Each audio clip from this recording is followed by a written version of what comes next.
Martial arts and life have a lot in common. Both take a tremendous amount of patience, determination, grit, a strong mindset. And to get either done correctly, you need the right people to listen to.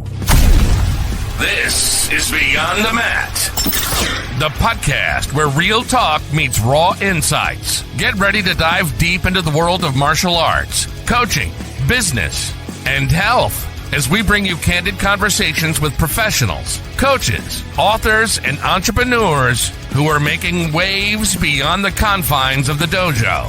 From the adrenaline-fueled arena of combat sports to the boardrooms of successful enterprises, Beyond the Mat is your go-to destination for real and raw discussions, plus invaluable lessons learned on and off the mat.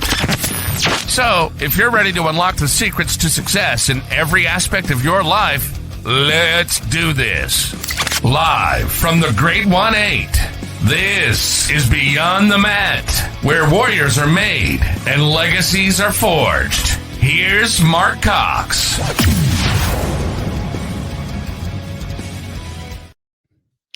All right. Good morning. Good morning. Good morning. That's the, I just had that new promo done, the voiceover. So that's the first time we got to see that. So I got to hear That's it. nice. So it's good. Sounds good. I like that guy. I found him on Fiverr, believe it or not. He's from Texas too. The guy that does all my voices over. Oh, nice. That you hear, I found him on Fiverr, and he's a Texas guy too.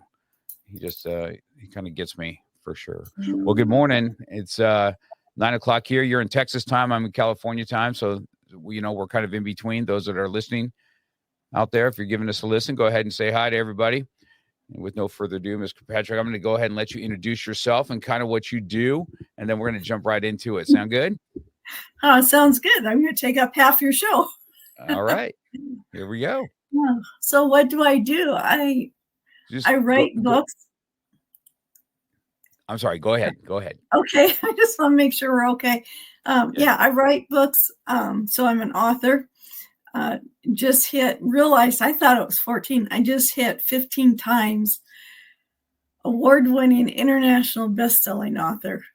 My goal was to hit 12. And after going through everything today and looking at all the books and what I've gotten, it's like, wow, I actually hit 15. I'm just pretty shocked, but I'm really pleased. It was a lot of hard work. And saying that, I actually help other people write their books. I'm a publisher now, and I'm a coach. I'm a mentor. Have a new membership on Facebook. It's called Value in You Academy, and it's just wonderful. Women 40-65, helping them find their purpose in life and supporting each other and growing that purpose. Have my own TV show, which is The Value in You. I'm all about the value people have, offering hope, because hope really is real. I had someone say to me one time, oh, hope is just something nice you say to people. And I was like, no, without hope, you've got nothing to pull you forward or to propel you forward. And I just started a magazine called Wisdom on the Front Porch. Haven't got it out yet. Still getting sponsors and getting it all set up. And let's see, is there anything else I do? I'm sure there is. Oh yeah, I have a nonprofit. It's called Orphans and Widows. And what my nonprofit does is actually raise funds for other nonprofits that are already successful at what they're doing, like the Idaho Youth Ranch, Battle to Be, other things like that, just really helping people. And it's not just necessarily orphans, but also wayward children. So we just got to keep going. That's true, right? That's when people have purpose, they have life. When people lose their purpose, they start losing their life. So I think that is an important thing. I see that myself with where I work with military, especially, or retired cops and stuff like that. Emilio says hi. He's on here listening. Oh, awesome. Hi, Emilio. Yes. It's good to have him. So let's talk about your first book that you did. How did you decide to become an author, and where did you do that through? It's actually my grandchildren. I've always written poetry, always started books, but didn't know how to get past the first couple of chapters or paragraphs. And so I kind of let it go to the side. Then I had grandchildren and I would tell them stories, but I would tell them stories just on the spur of the moment, and they would go, Grandma, tell me a story you told me 2 weeks ago. And it's like, I can't remember what I told you 2 weeks ago. So I kind of cheated a little bit. And this is a great hint for any grandparents, aunts, uncles out there. I used the stories I was familiar with, the bedtime stories I grew up with, the fairy tales, things like that. And I would substitute their name for the main character. I would substitute the things that my grandkids liked for what was going on in there. So I could remember what, or close enough to what I had told them 2 or 3 weeks before. And that seemed to help a lot. Then we moved away. And it was harder to tell bedtime stories over the phone, even on video. And so I started writing down stories for them, and I'd mail it to them just because I loved them or it was their birthday. And then I put those stories into these Shutterfly and Vistaprint books, one at a time, just something like that. And one of the books I did, I thought I would do something special. I actually hired a friend of my daughter's who's this amazing artist. Her name is Hannah Falenga, and she is really amazing. And I asked if she would do the pictures for the book, and she said yes. Well, the kind of art that she does is not the kind of art you typically put into a children's book, but she did it. She said, please don't ask me to do it again, because she's a very strong artist, very perfectionist in what she does.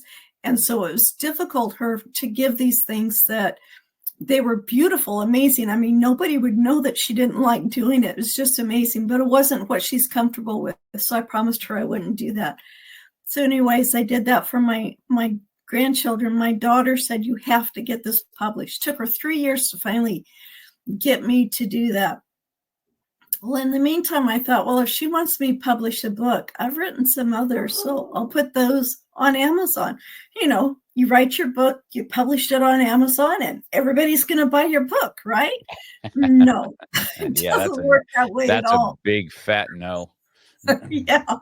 And so I heard this, watched this commercial. I usually don't pay attention to the ads on YouTube or anywhere because it's like, my life is full enough. I don't need other stuff.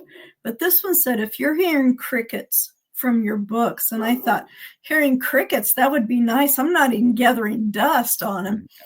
And so I did my very first mastermind, my webinar. I never even knew what they were. And so from there, it gave me courage to keep on going. So I finally stepped through my fear of what if it doesn't work right? What if nobody likes it? And all that stuff that goes through your mind. And I went through the course and I learned how to do the publishing correctly, how to work with my book. And my first book I did publicly was, well, let's see if it's the black book over there, kind of black and white. And it's Modern Day Miracles Experienced by Ordinary People. And it went #1 and it went international. And that was phenomenal for my first book. I was so excited. And I thought, oh, that sounds fun. And then someone said, hey, you want to write a little story for my book? And I go, sure. So I did that. My first anthology. Had no idea what an anthology was. Looked it up and it said, okay, a bunch of stories by other people put together in one book. I can do that. And that book went bestseller. And then it was really cool because the funds from that book, the main author was going to use to give to a foundation that she supports. And I thought, that's fabulous. Not only do you have these amazing people that are writing their stories in this book, it's going to a great cause. And it's like, I want to do that. So that started another book, The Giving Book, which I do every year. And then in the meantime, I thought, well, maybe I should actually get my children's book out there. So I did, found a vanity publisher, and we got my children's book out there, the one I wrote for my granddaughters. And then it's like, well, I have this other story, and I'm learning more about publishing, and I kind of would like to have a little more freedom in my publishing. So I had another children's story. I published it myself. Found my own illustrator, formatted it myself, had someone else do the editing, because it's always good to have someone else do the editing. And I got that book on Amazon, and it went #1 bestseller. Didn't do international because I didn't go into those venues yet. But that was really the start of when I began to publish books. And I've done another children's books. I have another one coming out. It's going to come out in June. And so it's just kind of steamrolled from there. Well, let's ask where that, because we have authors that are going to listen to this as it is, right? So, and you are correct about Tammy's on here saying hi to you. Oh, hi, Tammy. Hi. So we, I've written books too, and Amelia has always said this also. Most authors will get around 150 books that they sell, and then if you get past that, you're doing well, and then of course you got that bestseller and stuff like that. But when you did the kids' book, did you learn stuff? Did you learn on how to go bestseller, or how did you promote your book? What would you tell an author that's out there? What is it that you did? What mistakes did you make? And then how did you overcome those mistakes and move on to what you did? Oh, wow. So all of the above, and there's tons of mistakes. So learn from mine. Yeah, it's I'm not going to say working with a publisher was a mistake, because you learn stuff, just look at the mistakes, the failures as a way to learn and grow. Because if you're not making mistakes, you're not really going to grow. So I found out from actually talking to other children's authors, children's books are very different than a business book, very different than a young adult book, very different than a fiction or a nonfiction book. There's just a whole different world that goes on with that. My books do not follow some of the normal guidelines that you have for a children's book. You look at Dr. Seuss, everything rhymes. You look at Cat in the Hat, it's kind of the same thing. A lot of the books are rhyming books. My books are stories, more like fairy tales and things like that we would have heard in our childhood. And the reason I did this is that's how I did it for my grandchildren. I wanted to tell them a story. Didn't necessarily have to make it rhyme.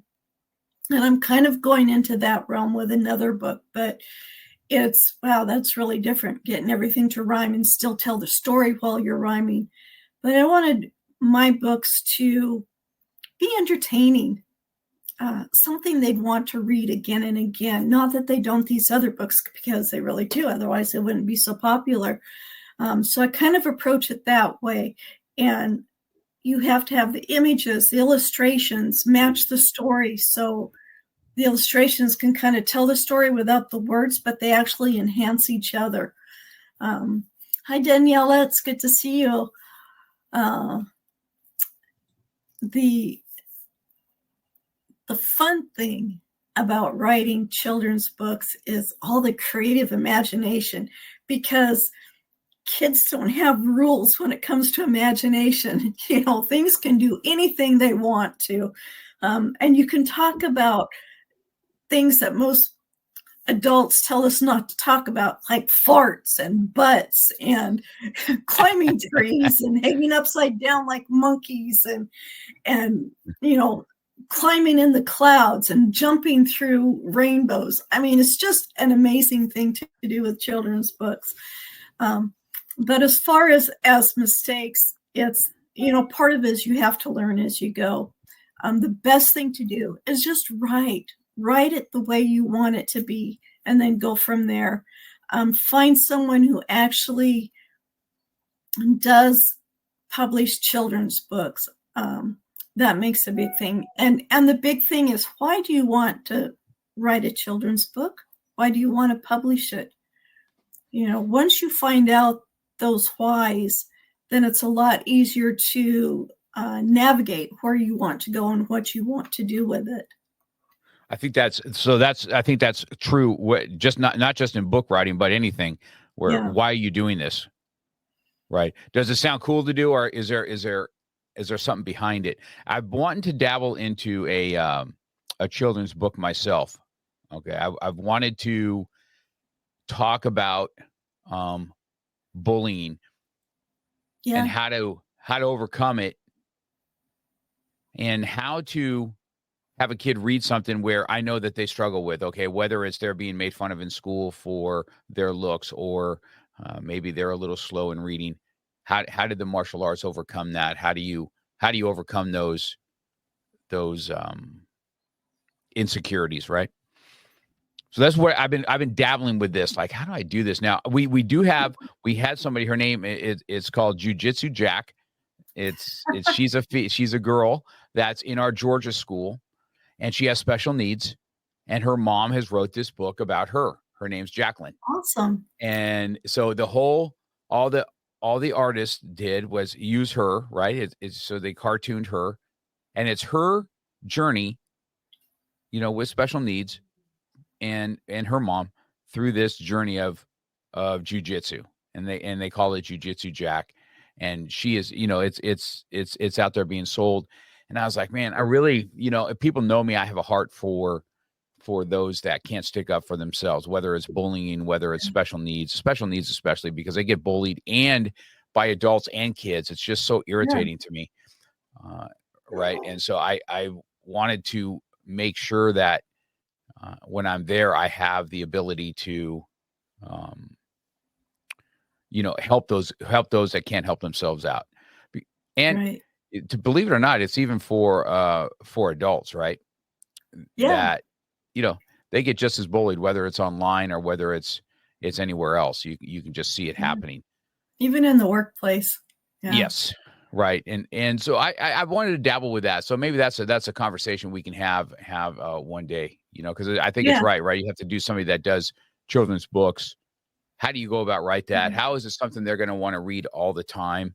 How do you create this superhero villain type thing if you want to do that, right? How does how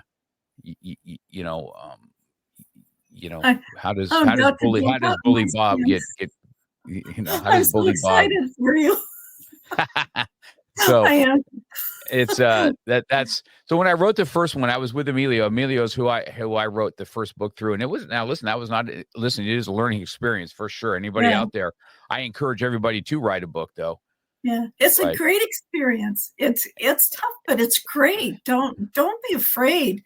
I look at fear as a hologram, and a hologram is there. It looks very real, but you put your hand through it. You can jump through it. You can turn your back on it and it's not going to attack you. It can't do anything to you. Your fear can't do anything to you except you let it hold you back. So just step through it. Take the risk. Emilio has this book coming out. It's called Born to Risk. I'm one of the authors in it. And I'm in there with you. And it's like, what does he say? With great risk comes great rewards. And it is so true. You get these amazing rewards for doing something, and it feels good. I mean, it just makes you feel good to know that, wow, I did that. I didn't think I could do it, and I wanted to quit, but I did it, and that's just phenomenal. Now, as far as your children's book, I just have all these ideas going on in my head, and I see comic books, and I see all kinds of things going on. So, yeah, we definitely need to talk about it. Yes, it would be good, man. We've got quite a few people coming here. Michael Faber's on saying hi. Hey, hi, Michael. Isn't he? He's a cool cat, right? I got to hang out with him for a while. That's so cool. I was so jealous. I didn't get enough time with him at our last event. Yeah, it was fun. He had a good time. Let's see. Yes, the greatest risk is reward. No reward without risk. I think everybody talks about that. Born to Risk, and Michael's saying, "Hey, all you guys are awesome. He's a good cat. I enjoy him." So so that's where I'm at, right? And then you talk about comic books, right? And what could the comic books go into, and the whole 9 yards? And I'm like, man, that's it. I'm gonna dabble into something that's just gonna take up some more of my time. But we'll talk about that, because I just think that it's funny. I enjoyed comics when I was a kid, man. I enjoyed the silly putty, and Oh then you yeah. put it on the Oh, yeah. newspaper and Oh, you the peel off comics. the ink, and it was on your silly putty. I enjoyed that so much back in the day. My kids look at me like, "What are you talking about?" I said, "You guys just don't That was know, a lot man." of I fun. said, "You just don't know what Saturday mornings were all about." You had Yeah. Looney Tunes, and and of course, my kids in the '90s, they had some good '90s cartoons still coming around, but I don't see much of that as what it is today. And No. so I think it's No. important to have something out there that some kind of a series with that. So, Yeah, you know, absolutely. now that you see when you started doing authoring, did you go ahead and start some speaking? Because I know that you and I do have a trophy in common from Emilio's thing, right? I see yours right back there. Yeah, Um, you betcha. so let's talk about how you won that one and where that was. Okay. Well, I'll kind of give you my story first. I'll try and do a Reader's Digest version, a condensed version of it. So when I took this webinar and I got into learning about what to do, I mean, this world opened up to me. I didn't know half of what was going. I didn't even know most of what was going on in this world. I was pretty much a stay-at-home grandma. I had my jobs that I went to, and that was my world. I didn't know about Tony Robbins, Les Brown, Evan Carmichael. I didn't know about these people. John Tallarico. It's like, who were they? And here I am being privileged to be in their presence and learn from them and be mentored by them. And it was just amazing. So I've had this huge learning curve, and it's only been 2 years. Let's see, it would be 2 years and 5 months that I've been in this world. So it's like it can happen. But it was, one of the requirements to finish up that class that I was in was you had to do a summit, a webinar or something. So I did a summit, and I needed 8 speakers, and I had so many people that wanted to speak that I said, well, why don't I just try a podcast? Let's just do that. So that's where that turned into. And the speaking came out of that was after the summit. I enjoyed it so much. I love the energy that everybody has. That's why I like doing live shows, because you just have all this great energy coming in. That's why I like having guest speakers, because there's even more energy going on and the dynamics that happen with it.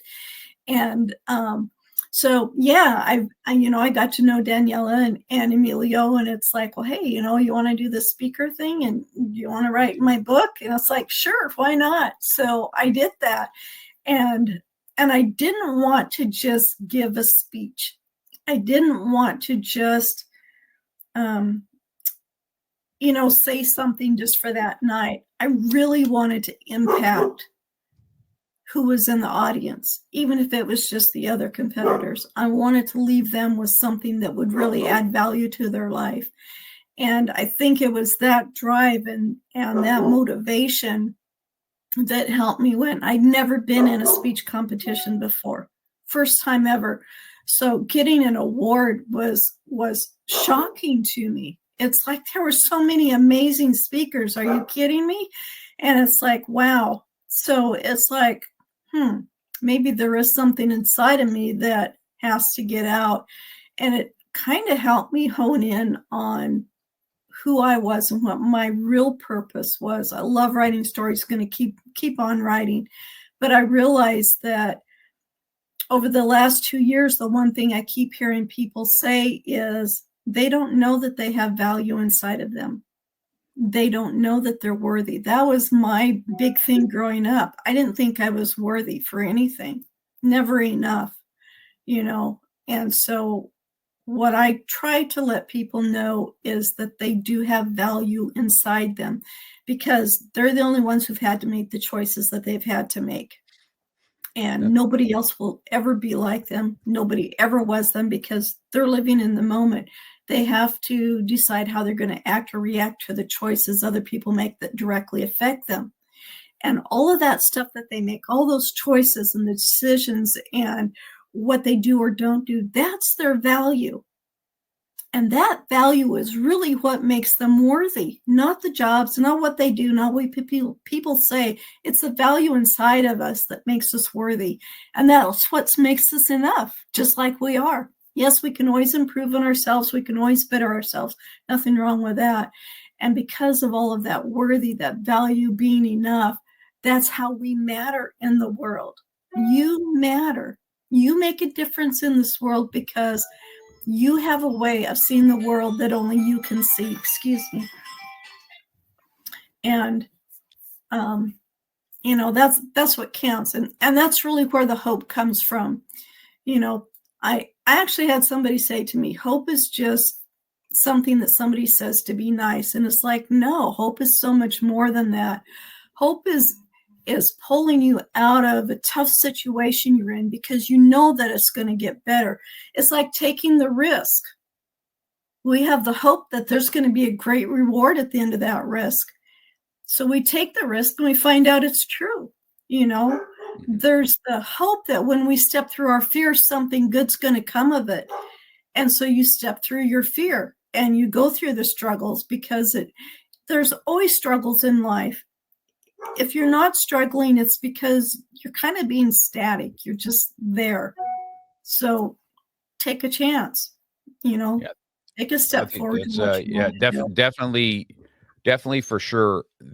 Now have you, I heard you say, do you do some of your own speaking stuff now also? Is that what you're doing along with coming?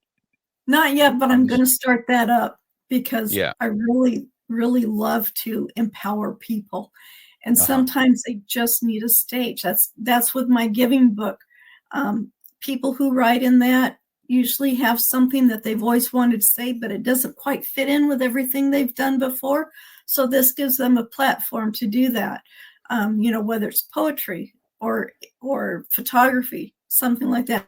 My first 3 volumes of the giving book, there was someone who wrote in all 3, and it gave them the courage to write their own book, to finally write.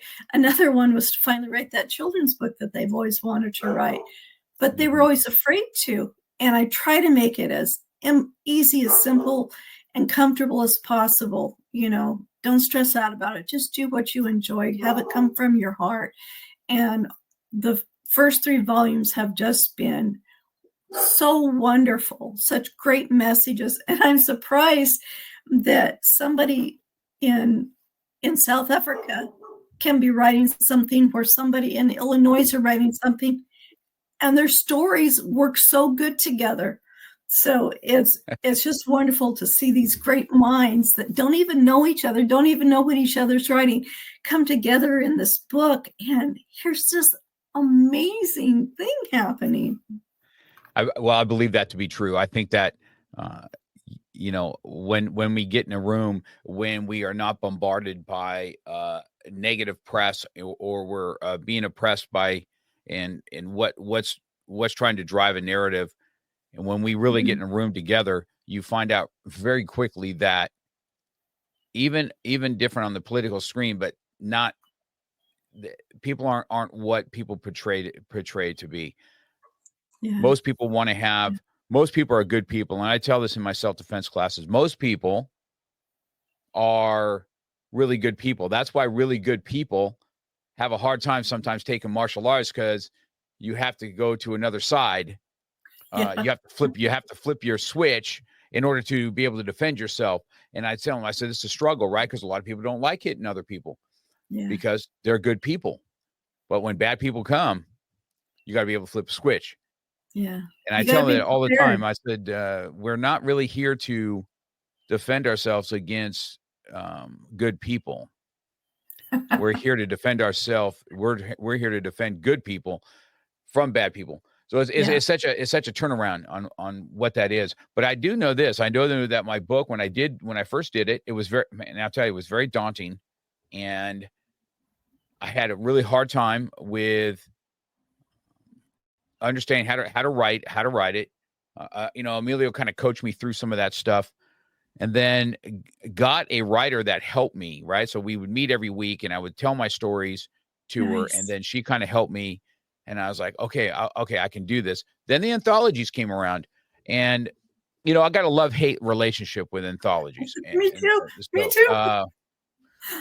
It's like, okay, it's a great way to get one of your stories out, right? It kind of reminds me of what's that? What's those series? Everybody knows it. Something for the Soul. Soup for the Chicken Soul. soup for the soul. Yeah, there you go. Chicken Yeah. Soup for the Soul. Right. And those were some really good stories in there. Right. That's kind of where I guess when I think of anthology, I always think of that book. Yeah. And so, but it's such a love-hate relationship because you put a lot of time into it, and then to try and get your investment back is kind of hard to do. And I've come to the realization sometimes it's not about getting the investment back; it's about what you're putting out there. Mhm. It just kind of Yeah. furthers where you are. And so, yes, I do have a serious love-hate relationship with him, for sure. And I got, I'm in the Born to Risk, and I did that spiritual fitness one also. Dear Younger Me, I just did that one. Oh, me too. That's coming out. Yes. Yeah. And Yeah. that was a unique one. I enjoyed how I wrote that one because I wrote a letter to myself in that one. Yeah. Right. So I made it like I wrote a letter back to my younger self as opposed to a story.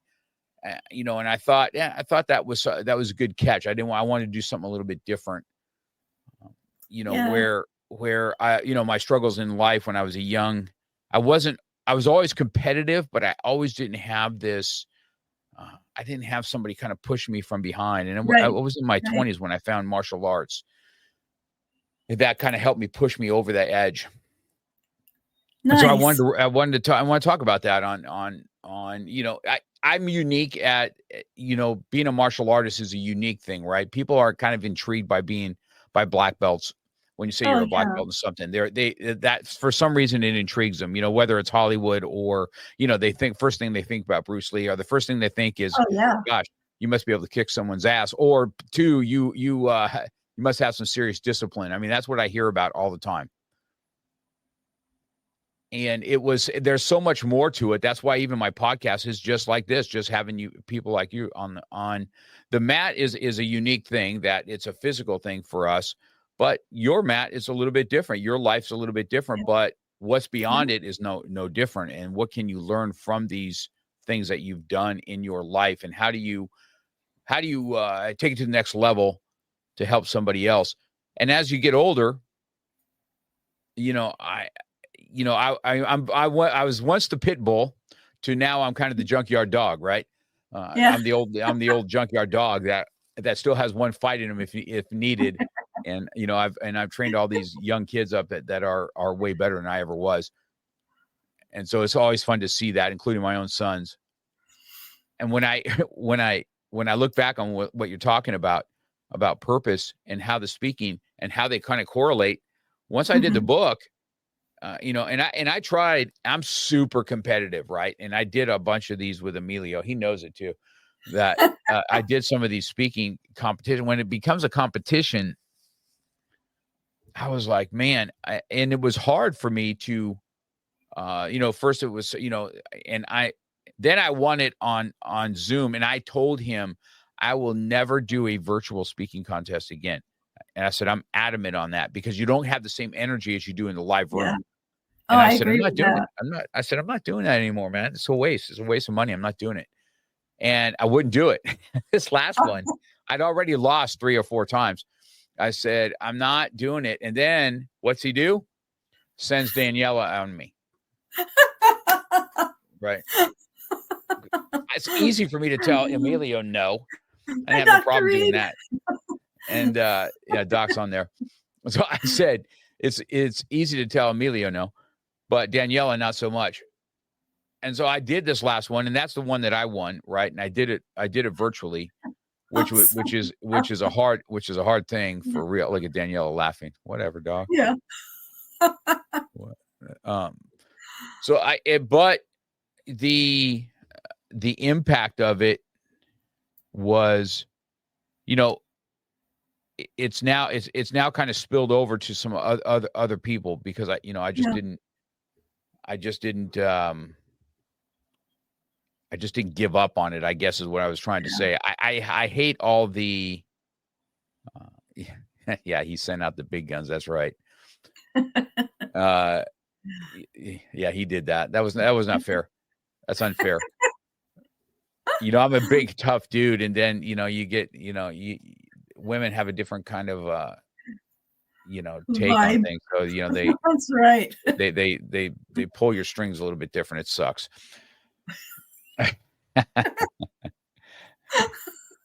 This is Daniela. This is true. Now, Amelia, if you're still listening, like I told Amelia, Mark Cox listens to me. Why don't you? That's his. Yeah, if you want to have a fun interview, I interviewed the two of them. That was awesome. I bet. I'm gonna have to go and look at that. Yeah, you go look at that one. That was a good one, man. I hit them between the eyes a little bit on that interview, so it was really good. So I also see that you got a couple other awards in the back. Let's talk about the other ones that you have. Are those ones from AMA? Is one of those from CLA a or couple what? of them are from AMA for writing Born to Risk, and I don't remember the other one. Sorry. Yeah. But and then one is from CLA for, have to read it, Rising Star Award. Totally shocked. Did not expect that one at all. Well, I was in there. I was in that room also, and I got that Executive Leadership Award, and that was that was something that Emilio got that also, but Jose was like, that was totally unexpected. Anything like that, I didn't really, I didn't expect that in that room. That was a nice surprise. And it was a way of saying, hey, you know what? There's definitely something about that. And I talk a lot about public and private victories. And public victory, like that would be a public victory. Everybody's kind of clapping for you and all that kind of stuff. And it feels good. And, I'm always one of those guys. I don't, when I get these kind of things, I like to win for sure. I mean, don't get me wrong, but after I win, I don't want to really talk about it too much. I like to get that victory, and then I like to kind of have that private victory moment where I'll sit back. And I remember I took a picture of that sitting at the table, and I said, man, I remember the phone call. I've known Jose for a long time, so I remember the phone call. I was probably in the top 10 or 15 of him calling me because we had been in the martial arts world together for so long. And he's doing this CLA thing. And I said, okay, if you're doing it, I'm going to hop on. I'm going to hop on board with you. And we'll see where this goes. And that's, believe it or not, his CLA is kind of where Emilio came into play. So isn't it weird how the connections, when you sit back and look at how, God has a way of just kind of forming a ball and putting puzzle pieces together that we can never see. So it starts there. Emilio comes around, and I remember asking him about him too. I called up Jose and said, hey man, I'm thinking about doing this. What do you think about him? And then he told me he's doing the same thing. And that's how this book launch starts to go. And then when we all did that back in January, when we all launched together, I was like, I didn't know if I wanted to do it again after that. Yeah. To be honest with you. But then, because it was a struggle, man, it was hard. Yeah. But then then some of the anthologies came up, and I have one in the works. I have another one that's more of a workbook. It's gonna be a hard book. It's called, Black Belt Tactics in Life and Business, stuff that I've learned, stuff that you can write in it. And I started it, and it's almost, believe it or not, it's almost done. I just didn't go through with it yet. Oh, because I was working on speaking. Yeah. I said, I want to get this speaking down. And then the podcast grew because of CLA. It's just so, how things go. And if you take I think it grew because of you. CLA was a good place for it to give you a springboard for it, but you got to take credit for you too. Well, yes. You're humble. So yeah. Yeah. I know that the podcast thing is a weird thing. I just did the podcast when the pandemic was kind of around, and I did it so my great-great-grandchildren they're going to hear about me. Hey, you had a grandpa that was a world champion in martial arts. Did you know that? And they're going to have no idea what that is because, world championships are great that year. But the next day after you do it, you're on to the next thing. It doesn't really matter. It kind of matters to the person. It doesn't really matter to anybody else. Yeah. So what have you done today?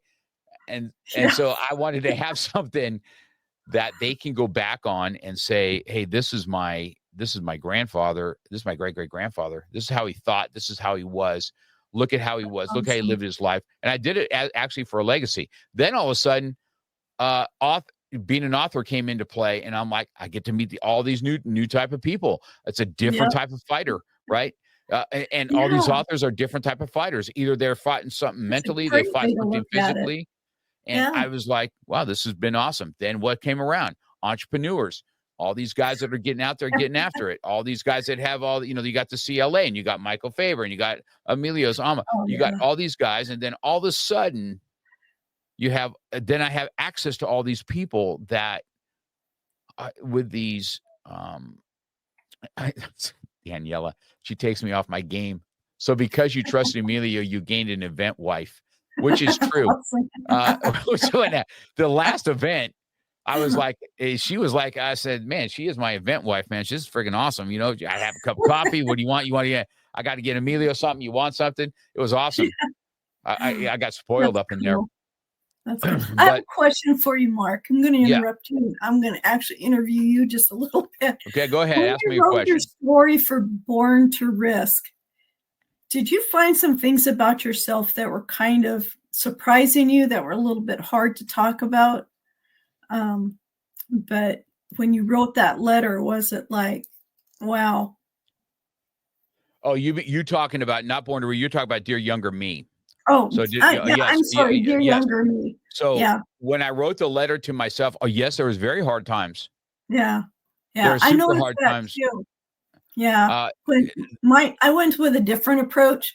Mine was going to look in the mirror and talk to my 12-year-old self. And I actually went to do that because I thought, hey, if I'm going to write about it, I want to experience it. And the only mirror we had in the house at the time that I was in was in the bathroom, and I couldn't get through the master bedroom to go there. I just stopped. I could not face that 12-year-old because that 12-year-old had all of these dreams and these plans and this wonderful thing going on, and I didn't do those things. So how would I be able to face that 12-year-old and not have that 12-year-old be disappointed? I did, and it's a great story. I don't want to say any more than that because I really don't want to ruin it for anybody. But yeah, like you, it was not easy to do that. It surprised me because I'm one who can always look in the mirror. Now I can look myself in the mirror, whether it's the 12-year-old or whether it's me. And hey, great, you're fantastic, you're doing wonderful, you are Superwoman, and do all of that. Where before I couldn't do it. It was kind of a shock. And so I'm glad to, not that you had to go through that, but glad to know that maybe these other co-authors, maybe they struggled too, that it's not so easy to write yourself a letter because we had expectations then and we don't want to disappoint ourselves or disappoint others. And I like how my story ended up. It was really surprising, and it actually gave me that boost I needed. So maybe it's a good thing to write a letter to our 12-year-old self. Well, I don't think there is anything wrong with that for sure. 100%. The truth be told, the truth is never really told. There's a song out that says that the truth be told, the truth is never really told. And when you have to start, then you have to pick and choose what you're going to talk about because some of it is pretty rough. There's some stuff that I haven't talked about at all, and what makes me the way I am, because I'm that rough guy, but I'm that, I got that teddy bear side of me, but I'll flip on a dime and I know why that is. I know what in my life it happened. And when I was writing the letter to myself, I was like, you one of the main things is how to control anger, because anger is a brutal, just a brutal sin. It makes you do things that you would never think you would do. And there's nothing wrong with having anger, but it's what you do with that anger. Yes. You're angry at an injustice that's happening. So are you going to just fly off the handle and make it worse?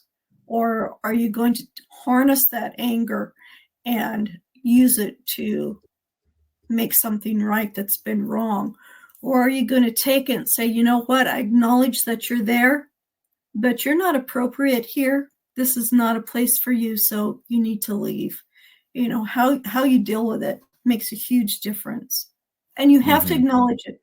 You cannot ignore it, or it's going to just keep hitting back more and more. But what do you do with it after you acknowledge it? That's where the real power comes in. I agree with that. I think that is, I think that's a powerful thing. I wrote the letter. I wrote mine the way I did that so that my students can read how I write to myself, where I was at some of their ages now, because I do see that.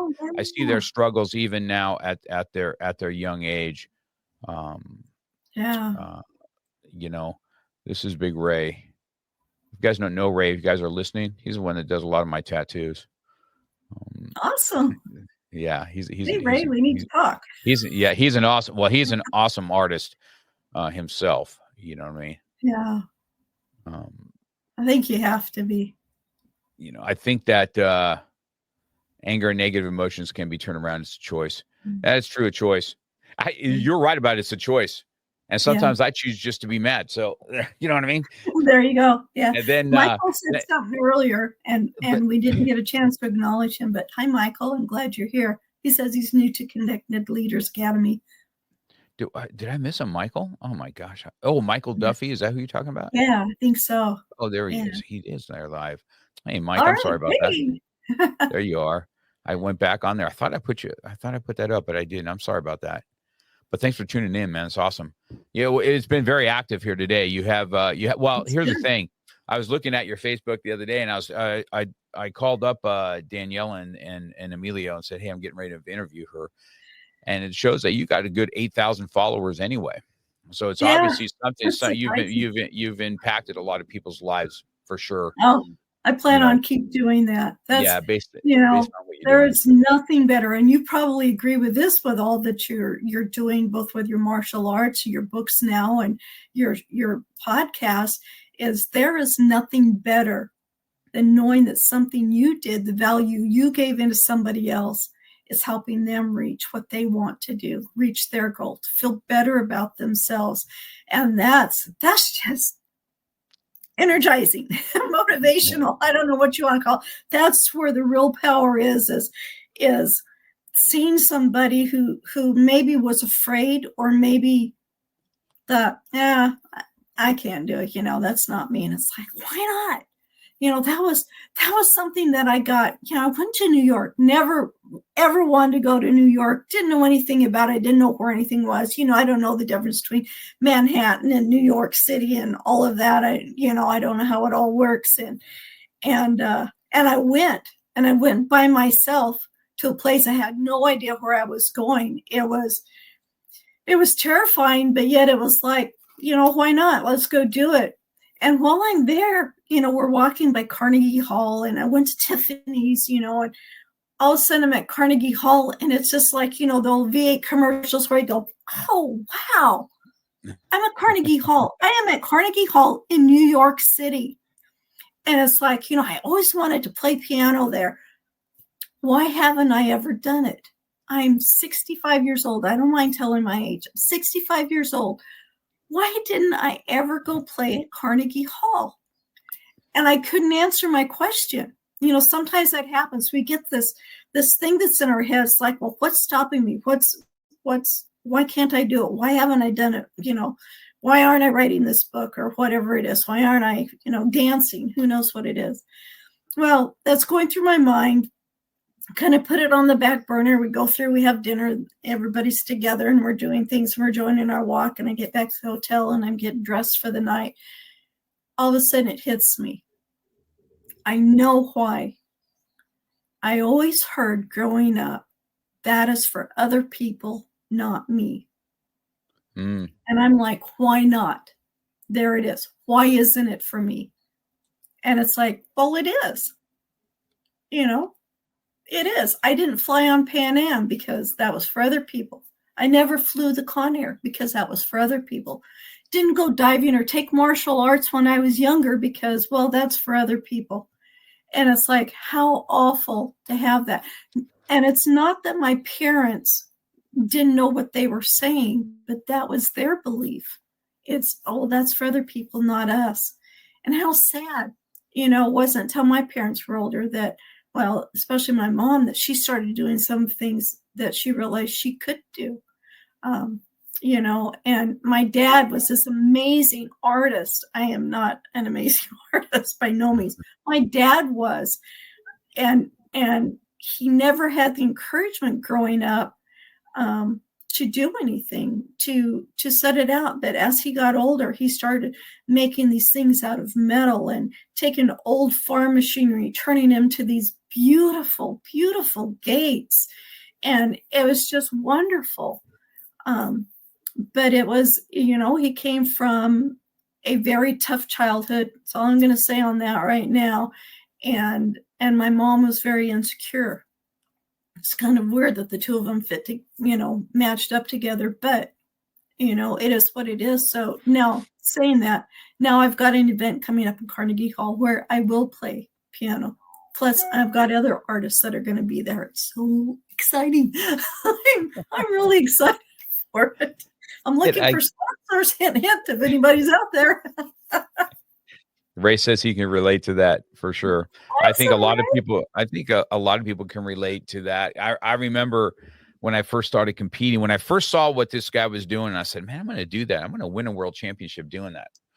And so I went after it. And then my next thing was, I don't know, am I ever going to, should I make it on ESPN when they do it? And sure enough, I made it on ESPN one time for the finals, because it was in Florida when I competed in that one, and usually the ESPN, it's like low level karate movies, so it's on the low end of ESPN, but I was on it, and so I made it on there back in the day, and I remember doing that, and I remember some really strong things in my life where I thought, man, I didn't think I'd ever be able to do this.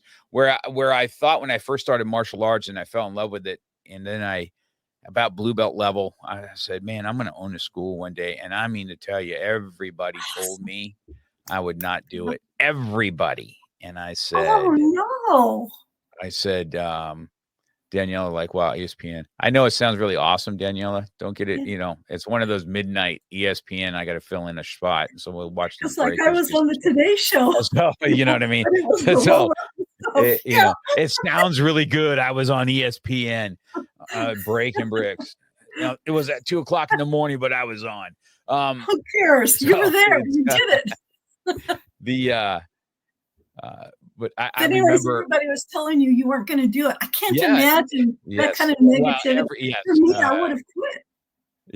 Well, I was told. I was definitely told. I was always told, hey, you don't really have the body type for what martial arts is, and you don't have I didn't have any schooling. I didn't have this. I didn't have money. And I said, everybody that, I would take that negativity. I'm that guy that likes that, right? Keep on telling me what I can and won't do. Yeah. And I'll prove you wrong. I said, I'm going to prove you wrong. Not only going to prove you wrong, at one point in your life, you're going to come to me for advice, is what's going to happen. Yes. And so, and of course, that's happened. That has definitely came to fruition, where other school owners would come to me now for advice on how to do the business of martial arts. Yeah. And I was told, man, and I tell, and when I speak on stage, I tell this quite often. I said, people that love you the most are sometimes the most negative for you. And it's not because they're negative because they're jealous. They don't want to see you go through a failure or something to that effect. Yeah. So instead of just having your back, they're just, I don't know if you should do that. And it's just not like, and that's why I've always encouraged my own kids, hey, you got a dream, then get after it. Okay. Get after it. Learn, you got to make your money to make money, but if you want to get after it, then you need to go after what you love, because once you go after what you love, you don't go to work anymore.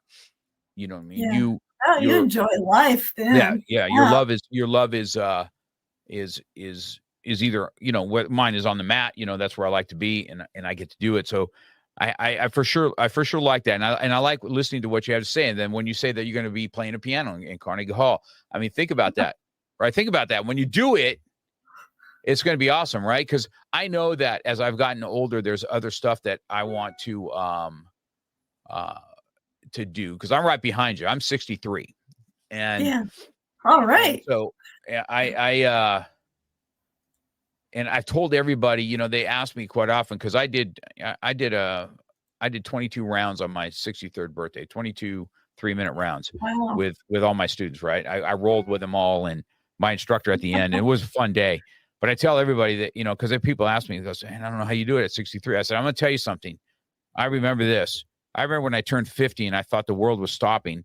But where you are exactly today, you wish you were there that time 10 years from now. I'm telling you. Yeah. Always. So always. It's just one of those things that I just know. I just know to be true. So what I want to do is, as we wind down this here, and this has been a phenomenal hour. I knew this would be fun. And I look forward to us having a discussion about some kids' books or comics or something to that effect, because that just, to me, sounds fun. Oh, yeah. And to believe it or not, I've got this, now that you've got me on this comic book, the characters, just based on my instructors, like my son and Ashley, and, we got, what that could look like would be fun. That would be kind of a fun project for sure. Yeah. And I got Ray over here. Ray's the artist. He'd probably help us with that. So I think that, I want you to go ahead and end and give somebody, some advice that you have for those that are looking to maybe write a book, maybe go speak, or, to just jot down their thoughts. So I'm gonna go ahead and let you end with that. So you go ahead and take it away. Okay. So my biggest advice is the Nike. Just do it. Don't wait. Write it down. It doesn't matter if it makes sense right now or not. Don't worry about editing it. Don't worry about anything else, what anybody else says. Just do it. If you don't want to write it, you can always record it. You've got recording ability on your phone. You can record it on Zoom or other apps that are out there, and then you can have it transcribed, so it's already kind of halfway done for you. And you can get a hold of me, There's a lot of people who do publishing who can help you. The one thing I like to do is help you walk through it so you understand the process, you understand what's required of you, because that makes it easier. I'll give you a real big tip on how to write something. You do the writing at the same place, the same time, the same day, even if it's every day, because that way your brain, when say you're going to write at 3:00, and I learned this from watching an interview by Stephen King, of Stephen King. He, 3:00 Wednesdays for 3-4 hours, he's in his room. Phone doesn't answer unless the house is burning down around him. You don't knock on his door. Kids get hurt, call the ambulance. Don't bother me, I'm writing. So you need to have that mentality of being at the same place at the same time, because what happens is your brain says, hey, it's almost 3:00. We're getting into writing mode. And so you're already there. If you do it sporadically, off and on or whatever, your brain has to adjust to the time. Then all your time writing has gone to something else. There's a lot of these little writing workshops where you write for 15 minutes at a time, but you're busy on your phone, you're doing this, you're answering emails. Well, no, you need to set it down for that time. I know a lady who gets in her car 15 minutes before she walks into the house, she writes on her book. I know someone else who also gets in their car, and as soon as they get in the car after work, they take 15 minutes. I don't know, something special about 15 minutes in your car, I guess, but it takes 15 minutes to write before they drive home. A lot of people like me woke up 3:00 in the morning with this idea or this story. So I have a notepad beside my bed with a pen, and I write the idea down. And sometimes that idea gets into a story. So I get up, I go in my office, I write the story, I write the book, and it's done by the time my husband gets up and goes to work. So you've got to just really concentrate. Biggest thing I can tell you is I tell people to get a chair, and who is sitting in that chair. You picture what they look like, how old they are, what color their skin is, what color their hair is, what kind of clothes they wear, what things do they like to do, how old are they? Are they married? Are they not married? Do they have kids? Do they don't have kids? Do they have friends? Are they aunts, uncles? You know everything about this person sitting in that chair. And that is who you're telling your story to. That will not only get you clarity on what your story is about, it gives you clarity on what you want to tell that person. And I've got a lot more hints, tips, tricks. You can go on my website, www.lskirkpatrick.com, and I've got a free bonus page in there. And it has some of these ideas and stuff in it that you can, download and use for yourself. But that's the best thing is just do it. Start writing. If you want to start a business, why do you want to start the business? That's that big why. Why do you want to do it? And who do you want to do it for? Get that chair out, that one person you want it for. And that gives you clarity onto what you want to do for your business. When you find out why, that gives you such a focus that you wouldn't have any idea otherwise what you're doing. Took me, here it is, almost 2.5 years. And I finally got the clarity and focus of who I want to do it for, what it is I want to do. And then I can just go from there. And it's just one thing after another. It's just falling into place. Totally amazing. That's good. Excellent passion, excellent delivery for sure. I'll make sure that this will be in audio format also. Awesome. At the end of today, I'll have it in audio so you can also share it with everybody on your page. YouTube is already up, so you can go share that portion of it. But I will do this. I will make sure that everybody has your contact information on all show notes also. Thank you so much, where they Mark. can get a hold of you. This has been this really has been a good interview. I mean, you were well engaged the entire time, and people are enjoying what you have to say. Obviously, you're out there changing lives and being a force to be reckoned with. So it's been great. So I really appreciate our time. If we have time, maybe we'll do a part 2, and we'll dabble into the intricate parts of writing. Maybe we'll do some of this child thing together, and we'll see what happens. Cool. Sound good? Sounds great. Right. Thank you. All right. Well, you have a good day, guys. Bye, everyone. You've been listening to Beyond the Mat.